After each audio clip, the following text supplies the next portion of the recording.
How the Fire Queen crossed the swamp.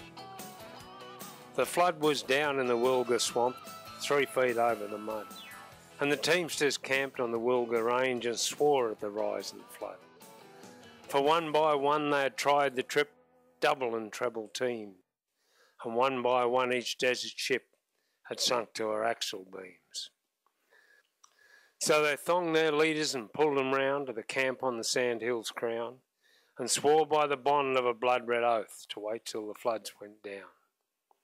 There were side-rail tubs and tabletops, coaches and bullock drays, brown were the Barcoo wonders and speed were the dapple greys, who pulled the front of his wagon out and left the rest in the mud at the Cutterburra crossing in the grip of the 90 flood.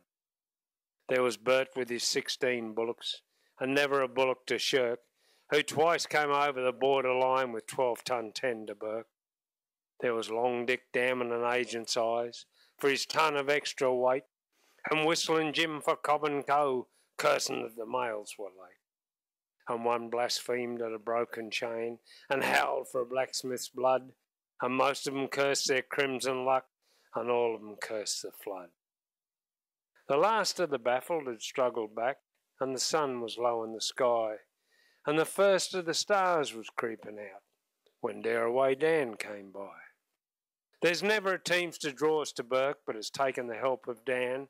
There's never a team on the Great North Road can lift as the big roans can.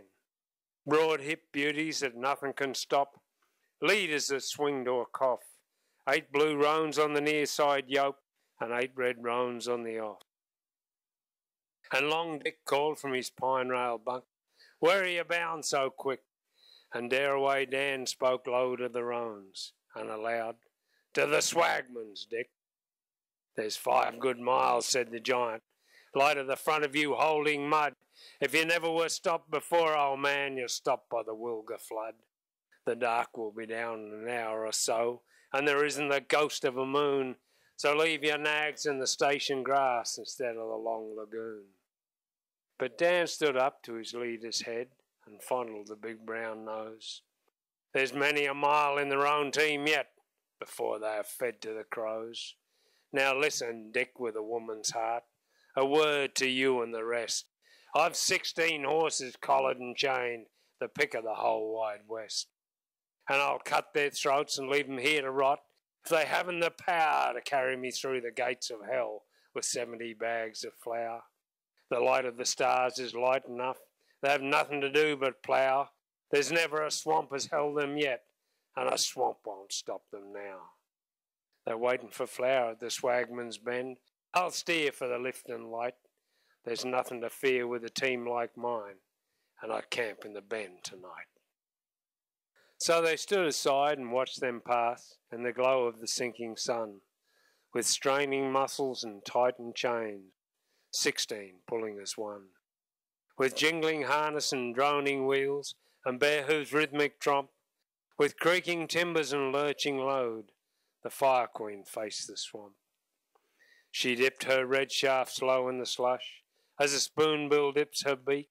The black mud clung to the wheels and fell in the wash of the Wilga Creek, and the big roans fought for footing, and the spreaders threshed like flails, and the great wheels lifted the muddy spume to the bend of her red float rails.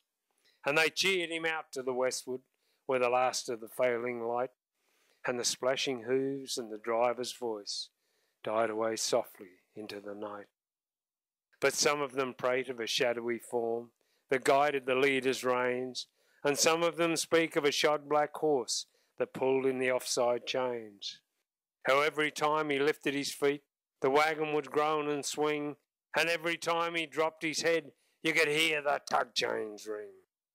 And Dan to the Swagman's Bend came through, mud spattered from foot to head, and you couldn't tell which of the roans were blue and which of the roans were red. Now this is the tale as I've heard it told, and many believe it true, when the teamsters say in their offhand way, "'Twas the devil that pulled him through."